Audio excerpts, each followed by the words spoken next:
മധു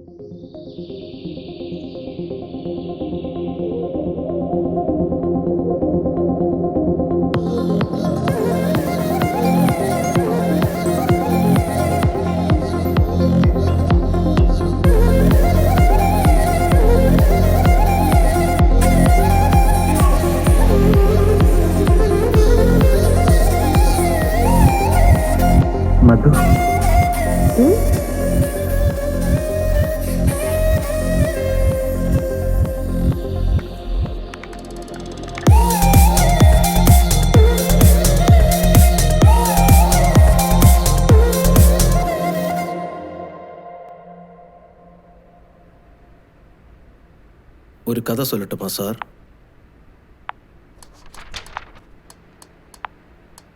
ഒരു കഥ சொல்லட்டுமா സാർ? சொல்லித்தொலை. മുന്നൊരു കാലത്തിൽ ഒരു ചെറുപ്പക്കാരൻ ഉണ്ടായിരുന്നു. അവന് ഫിസിക്സ് എന്ന് വെച്ചാൽ ഉയിർ തൈർ.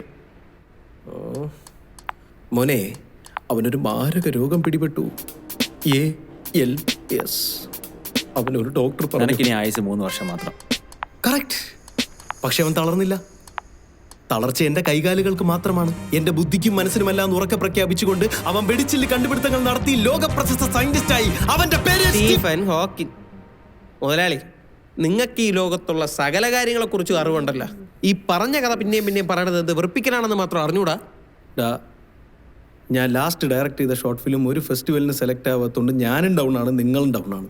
നിങ്ങൾക്ക് മോട്ടിവേഷൻ കിട്ടാൻ വേണ്ടിയിട്ടാണ് ഞാൻ ഇത് ഇടയ്ക്കിടയ്ക്ക് പറയണത്. എടാ, മനോധൈര്യം ഉണ്ടെങ്കിൽ ഒന്ന് നിർത്തോ സ്വാതി. ഞാൻ ഈ പിള്ളേർക്ക് അല്പം പോസിറ്റീവ് വൈബ് കൊടുത്തോട്ടെ. നെഗറ്റീവായി വിട്ടുന്നൊരു കാര്യമുണ്ട്. ആ അപർണ മെസ്സേജ് ഇട്ടു, അവക്ക് നാളെ വരാൻ പറ്റൂലെന്ന്. പറ്റൂലെന്നാ? അപർണേ അതാരി? എടാ, നമ്മുടെ 2 നായികമാരിൽ ഒരാള് ഇവളുടെ കൂട്ടുകാരി. എന്നാൽ അവൾ എന്തോന്ന് പരിപാടി കാണിച്ചത്? വെറും ചെറ്റ പന്ന പരിപാടി. ചേച്ചി ഒന്ന് വിളിച്ചാണ്. വിളി ലാസ്റ്റ് മിനിറ്റ് തേക്കണം. ഇന്നലെ വിളിച്ചോ പറഞ്ഞുകൂടായിരുന്നു വരൂലെങ്കിൽ. ഫോട്ടോ കണ്ടപ്പോഴേ തോന്നി അവളെ തേക്കുന്നു.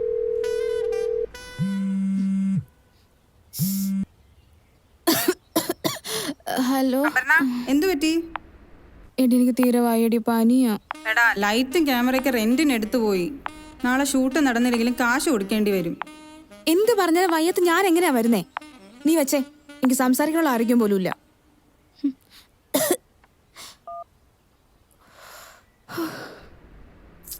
ഇനി നമ്മൾ എന്ത് ചെയ്യും? എനിക്ക് അറിഞ്ഞൂടെ, എന്റെ തലയൊക്കെ കറങ്ങണ്. സുരേഷേട്ടാ, ലാസ്റ്റ് മിനിറ്റിന് ഞാൻ എവിടെ പോകും?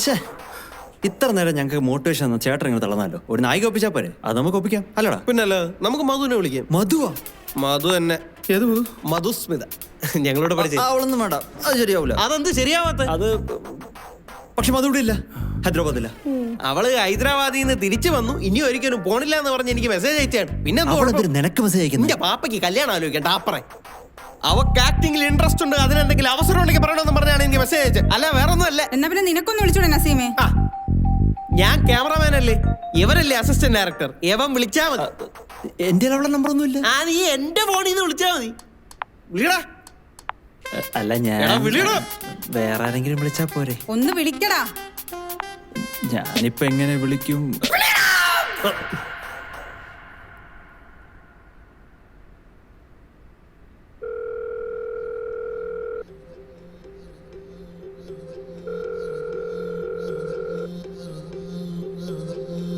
ഹലോ ഹലോ ഹലോ ഹലോ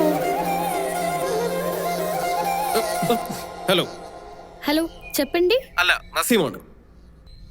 ആ, നീയായിരുന്നോ? പറയടാ. എടി, നാളെ ഒരു ഷൂട്ടുണ്ട്, പേയ്മെന്റ് ഇല്ല, ലീഡറുള്ളതാണ്. താല്പര്യമുണ്ടോ? നീ എന്തെങ്കിലും സ്ക്രിപ്റ്റ് അയക്ക്, ഞാൻ വായിച്ചിട്ട് പറയാം. Okay okay, bye bye.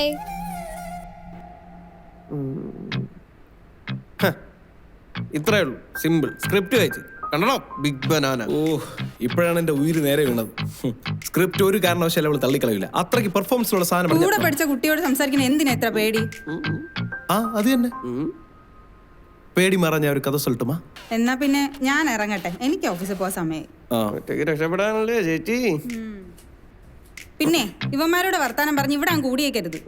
രാത്രി നേരത്തെ വീട്ടിൽ കയറിക്കോണം. Yes boss, love you too. അതെ ചേച്ചി, ലവ് യു പറഞ്ഞില്ലല്ലോ. അവളെ മനസ്സെനിക്ക് കേൾക്കാം. പിന്നെ ഇപ്പൊ കഥ കേട്ട് ചെന്ന് ചോര. എന്താടാ ചാട്ടി? ഉറങ്ങണാടാ. എന്തായടാ നിബിനെ ചാർട്ടിങ് എന്ന്? അതെ, നമ്മുടെ 2 നായിമാരിൽ ഒരാളല്ലേ വരില്ലെന്ന് പറഞ്ഞോളൂ. ഇനിയൊരാളില്ലേ? ആളെ വെച്ചങ്ങ് ചെയ്താ പോരെ? എടാ ചെറുക്ക, ഇതൊരു ലെസ്ബിയൻ സ്റ്റോറി അല്ലേ? അപ്പൊ നമ്മൾ 2 നായികമാരില്ലാതെ എങ്ങനെ വർക്ക് ചെയ്യും? ഇവ സ്ക്രിപ്റ്റ് വായിച്ചില്ലേ? എടാ, നമ്മുടെ സൊസൈറ്റിയിൽ ആൾറെഡി ക്യൂർ കമ്മ്യൂണിറ്റി ഒരുപാട് പ്രശ്നങ്ങൾ നേരിടുന്നുണ്ട്. നമ്മളൊരു ആർട്ടിസ്റ്റ് എന്നുള്ള രീതിയിൽ അത് അഡ്രസ് ചെയ്യുന്നു. നമ്മളെ വർക്കിലൂടെ നമ്മൾ അവർക്ക് വേണ്ടി എന്തെങ്കിലും. ഇതൊരു ലെസ്ബിയൻ സ്റ്റോറി ആയിട്ട് കോൺട്രവേഴ്സി ഉണ്ടാവുന്ന ഞാൻ ഉറപ്പാണ്.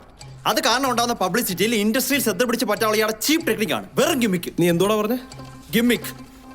ഒന്നുകൂടെ പറടാ. ഒരു തവണയല്ല, എത്ര തവണ വേണമെങ്കിലും പറയാം. ഗിമ്മിക്ക്, ഗിമ്മിക്ക്, ഗിമ്മിക്ക്. അതെ, ഇത് ഗിമ്മിക്കാണ്. എനിക്ക് വേറെ വഴിയില്ല. എന്റെ ഫസ്റ്റ് ഫിലിം എനിക്ക് ഈ വർഷം ഓണാക്കിയേ പറ്റൂ. വയ്യടേ ഇങ്ങനെ ഭാര്യയുടെ ചെലവിൽ ജീവിക്കാൻ. എന്റെ കുടുംബത്തിന് എനിക്കും എന്തെങ്കിലും കൊടുക്കണ്ടേ? സിനിമ സിനിമ എന്ന് പറഞ്ഞ് മൂക്കുമുട്ടയായി കടം. മോനെടാ, എന്താണ് നിന്റെ പ്രശ്നം? സുരേഷ് ഏട്ടാ, മധു പറഞ്ഞതാണ് അവന്റെ പ്രശ്നം. എടാ, പക്ഷെ പ്രശ്നം എന്താണ്? പ്രേമം. പ്രേമോ? നീ എന്നെ നോക്കാനൊന്നും വേണ്ട, ഞാൻ പറയും. സുരേഷ് ഏട്ടാ, 4ാം ക്ലാസ്സിൽ പഠിക്കുന്ന സമയം ഇവ എറുപ്പന്ത് കളിച്ച് കുണ്ടിയും കുത്തി വീണിട്ട് അവൻ വലത് കൈ ഒടിഞ്ഞ് പ്ലാസ്റ്റർ ഇട്ട് കിടന്ന കുറച്ച് സമയം ഉണ്ടായിരുന്നു. ആ സമയത്ത് ചന്ത് കഴിവണതും ചോറ് തിന്നണതും ഒരു കയ്യിലാണെന്ന് വിചാരിച്ചിട്ടായിരിക്കും. ഒരു ദിവസം ലഞ്ച് ബ്രേക്കിന് പാവം കരുതി ആ പെണ്ണവന് ചോറ് വാരി കൊടുത്തു. അന്ന് തുടങ്ങിയതാണ് ശുദ്ധ പ്രണയം. മുതലാളി 10ാം ക്ലാസ് വരെ ഇവനത് പറഞ്ഞിട്ടില്ല. സ്വാഭാവികം. എന്നിട്ട് അവൻ കുറെ പുളുത്തി. അവളെ വഴിക്ക് പോയി, എവന്റെ വഴിക്ക് പോയി, ഞാൻ എൻ്റെ വഴിക്കും പോയി. 2 വർഷം ഒരു തരത്തിലുള്ള കോണ്ടാക്റ്റും ഉണ്ടായിരുന്നില്ല. 3ാമത്തെ വർഷം പറഞ്ഞു വെച്ചതുപോലെ 3 പേർക്ക് ഒരേ കോളേജിൽ തന്നെ അഡ്മിഷൻ കിട്ടി. പിന്നെ അളിയൻ്റെ പ്രേമം കയറി ഇങ്ങ് കൊടുമ്പിരി കൊണ്ടു, കൂടെ പേടി. എന്നിട്ടെങ്കിലും അവൻ പറഞ്ഞ? ഞാൻ ഒന്ന് പറഞ്ഞു തീർത്തോട്ട്. അവസാന വർഷം വരെ ഇവൻ പറഞ്ഞില്ല. ലാസ്റ്റ് ദിവസം ഇനിയും പറയാതിരുന്ന പറിച്ചുകൊണ്ടിരിക്കുള്ളൂ ഞാൻ ഈ മങ്കുണാച്ചൻ്റെ അടുത്ത് എങ്ങനെയൊക്കെയോ പറഞ്ഞ് ഉന്തിത്തള്ളി അവളുടെ അടുത്ത് പറയാൻ വേണ്ടിയിട്ട് വിട്ടു. എന്നിട്ട്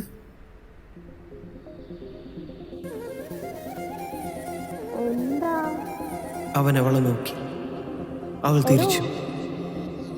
അവന്റെ ഹൃദയമിടിപ്പ് കൂടിക്കൂടി വന്നു.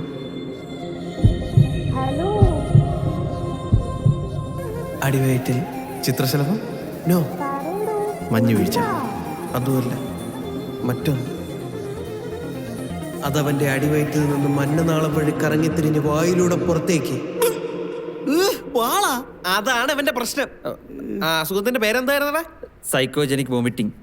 മാനസിക സമ്മർദ്ദം കൂടുമ്പോ വാള് വെക്കുന്ന അസുഖം. എടേ, അവസാനം എന്താ ഇവൻ പറഞ്ഞായില്ലേ? പിന്നെ പെണ്ണിന്റെ തലയിൽ കൂടെ ഒരു കൂടെ വാള് വെച്ചിട്ട് പറയാൻ പറ്റിയ കാര്യമാണല്ലോ ഐ ലവ് യു. അന്ന് അവക്കൊരു ഡെറ്റോള് പോലും വാങ്ങിച്ചു കൊടുക്കാതെ അവളുടെ മുമ്പേ നിന്ന് മുങ്ങിയവൻ ഇനി നാളെയാണ് പൊങ്ങാൻ പോണത്. അതിന്റെ ക്രിമിയടിയാണ് അവന്. നിർത്തറ. ഞാൻ ചോദിക്കട്ടെ, നിനക്ക് അവളെ ഇപ്പോഴും ഇഷ്ടമാണോ? എനിക്ക് ഇഷ്ടമാണ്. മോനെ, ഷൂട്ട് ഡബ്ബിങ് എന്നൊക്കെ പറഞ്ഞ് കുറേ ടൈം ഉണ്ടടാ. അതിനിടയിൽ നീ അവളെ വീണ്ടും ഇംപ്രസ് ചെയ്താൽ ചെയ്യണം. നിനക്കതിനുള്ള സ്പേസ് ഉണ്ട്. കാരണം നീ ഇതിൻ്റെ അസിസ്റ്റന്റ് ഡയറക്ടറാണ്.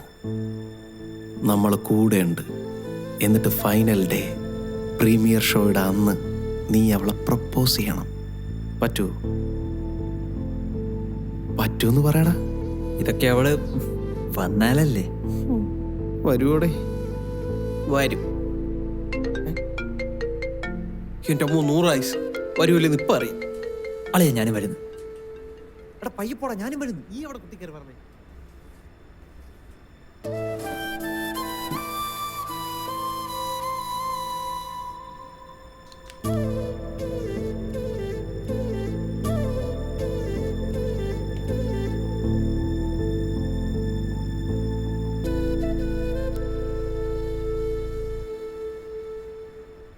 സുരേഷേട്ടാ, അവള് വരും. All set. കൊടുക്കൈ കൊട്ട്. 2ാമത്തെ നായിക മെസ്സേജ് അയച്ചു. വരൂല. വരൂലേ? എടാ തൊലിയ, നിന്റെ വാക്കും കേട്ടത് പ്രൊഡ്യൂസ് ചെയ്യാൻ ഇറങ്ങി തിരിച്ച് എന്നെ പറഞ്ഞാൽ മതിയല്ല. ഇത് തുടങ്ങിയ സമയം തൊട്ടേ ഓരോരോ പ്രശ്നങ്ങളാണ്. എടാ, നിന്റെ ഭാര്യ ഇങ്ങോട്ട് നോക്കണ. നിന്റെ ഭാര്യ നിനക്ക് ചെലവിനെടുത്തോണ്ട് നിനക്ക് പൈസയുടെ വില അറിയത്തില്ല. എനിക്കങ്ങനല്ല. എനിക്കൊരു പുല്ലും കേൾക്കണ്ട. നടിയെ കൊണ്ടുവരേണ്ട ഉത്തരവാദിത്തം നിനക്കാണ്. നീ അത് ചെയ്തേ പറ്റൂ. ആള് എന്റെ പരിചയത്തിൽ ആരും ഉണ്ട്. ആര്? ഞാൻ കഴിഞ്ഞ തവണ എറണാകുളത്ത് ബസ്സിൽ പോയപ്പോഴേ എൻ്റെ കൂടെ ഒരു ചേട്ടൻ ഉണ്ടായിരുന്നു. അപ്പൊ ഞാൻ ഈ ഫിലിമിന്റെ പരിപാടിയാണെന്നൊക്കെ പറഞ്ഞപ്പോൾ അങ്ങേര് പറഞ്ഞു അങ്ങേരെ കയ്യിൽ കുറെ കുട്ടികളുടെ പ്രൊഫൈലുണ്ട്, എന്തെങ്കിലും ആവശ്യമുണ്ടെങ്കിൽ വിളിക്കണേന്ന്. എന്നിട്ടാണോ ഇത്ര നേരം എന്റെ വായിരിക്കണം മൊത്തം കേട്ടോണ്ടിരുന്നത്? വിളിക്കാം അങ്ങോട്ട് അങ്ങേരെ. പക്ഷെ അങ്ങേരെ പേര് പേരടഞ്ഞൂടെ? One mister John. ആ വിളി വിളി.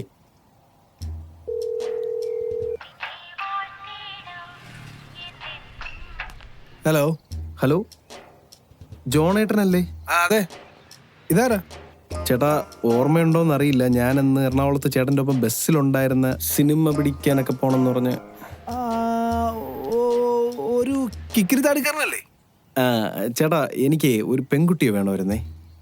എന്നത്തേക്കാണ്? നാളത്തേക്കാണ്. നാളത്തേക്കാണ്. എത്ര വയസ്സുള്ള കുട്ടി? ഒരു 20-നും 25-നും ഇടയിൽ. 20-25. എടാ നീ ഒരു കാര്യം ചെയ്, 4-5 പിള്ളേരുടെ ഫോട്ടോ ഉണ്ട്, ഞാൻ അങ്ങോട്ട് അയക്കാം. നീ ഏതാണെന്ന് വെച്ചാൽ സെലക്ട് ചെയ്തിട്ട് ഇങ്ങോട്ട് അയക്കും. ചേട്ടാ പേയ്മെന്റ് എങ്ങനെയായിരിക്കും? എടാ 1 മണിക്കൂറിന് 3000, 2 മണിക്കൂറാണെങ്കിൽ 5000. അല്ലാതെ ഒരു ഫുൾ നൈറ്റ് ഒക്കെ ആണെങ്കിൽ 10000 രൂപ കൊടുക്കേണ്ടി വരുവേ. ഇതാണ് സ്റ്റാൻഡേർഡ് റേറ്റ്. അറിയാലോ, പിന്നെ ലുക്കൊക്കെ അനുസരിച്ച് റേറ്റുകളൊക്കെ മാറിക്കൊണ്ടിരിക്കും. ചേട്ടാ അതല്ല ഇത് വേറെ ആവശ്യത്തിനാണ്. അതല്ലേ പിന്നെ വീഡിയോ കോളാ? എടാ അതാണെങ്കിൽ 1000 രൂപയല്ലേ ഉള്ളൂ. ചേട്ടാ ഇത് അതിനല്ല ചേട്ടാ, ഇത് ആക്ടിങ്ങിനാണ് ചേട്ടാ.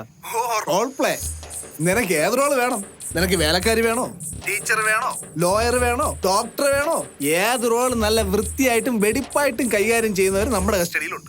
കോസ്റ്റ്യൂമും മേക്കപ്പ് റൂം, ഇതിനെല്ലാം എക്സ്ട്രാ പേയ്മെന്റ് തരേണ്ടി വരും. ചേട്ടാ ഇത് നമുക്ക് ഷൂട്ട് ചെയ്യാനാണ് ചേട്ടാ. ഷൂട്ടിങ്ങിനാ? എടാ പോടാ, ഇന്ത്യയിൽ ഇതൊക്കെ ഇല്ലീഗൽ ആണെന്ന് അറിഞ്ഞൂടാ മഴു. അളിയ ഈ സൊസൈറ്റിയുടെ ഒരു അവസ്ഥ. ശരിയാണ്, യുവജനത അത്രമേൽ വഴിപിഴച്ചു പോയിരിക്കുന്നു. ഈ സ്ത്രീയുടെ ശരീരം മച്ചാ അവര് വേറെ ആരെയൊക്കെ ട്രൈ ചെയ്യാനുണ്ട്, ഞാൻ അതിലെന്തെങ്കിലും വകുപ്പുണ്ടോ നോക്കട്ടെ. അളിയാ നമ്പർ കിട്ടൂ ജോണേട്ടന്റെ?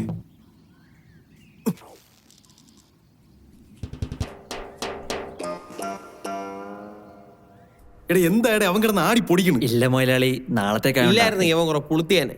സുരേഷ് ഏട്ടാ, ഞാനൊരു വളഞ്ഞ വഴി പറയട്ടെ. ആ പറ. നമ്മൾ എന്തിനാണ് ഈ കഥ ലെസ്ബിയൻ ആക്കിയത്? ആൾക്കാരുടെ ശ്രദ്ധ പിടിച്ചു പറ്റാൻ. ആ പക്ഷെ നമ്മളതിൽ എത്ര നായികമാരുണ്ട്? ഒരെണ്ണം. ആ മറ്റേ നായികയെ നമുക്ക് ട്രാൻസ് വുമൺ ആക്കിയാലോ? എങ്ങനെയുണ്ട്? താങ്ക്സ് പറ പറ. എടാ രക്ഷ, അതാവുമ്പോ ഏതെങ്കിലും ഒരു ആടിനെ പിടിച്ച് പെൺവേഷം കെട്ടിച്ചാ അല്ല, ട്രാൻസ്ഫോൺ എന്ന് പറഞ്ഞാൽ ആണുങ്ങളോടല്ലേ അട്രാക്ഷൻ തോന്നുള്ളൂ. അപ്പൊ നിങ്ങൾ എന്റെ മധുവിനെ ഒഴിവാക്കുവാണോ? No problem. ഈ മധുസ്മിതയും അവളെ പ്രേമിക്കുന്ന ട്രാൻസ്ജെൻഡറും പാൻസെക്ഷൽ ആണെങ്കിലും പ്രശ്നം തീർന്നില്ലേ? എന്റെ അടുത്തൊക്കെ സെക്ഷൽ ഫീലിംഗ് തോന്നുന്ന ആൾക്കാരുണ്ട്. ഈടാ പാൻസെക്ഷൽ എന്ന് വെച്ച് കഴിഞ്ഞാല് ലിംഗഭേദം നോക്കാതെ ആൾക്കാരെ പ്രണയിക്കുന്ന ആൾ.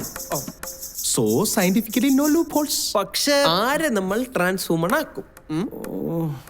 വല്ല നടക്കോടെ?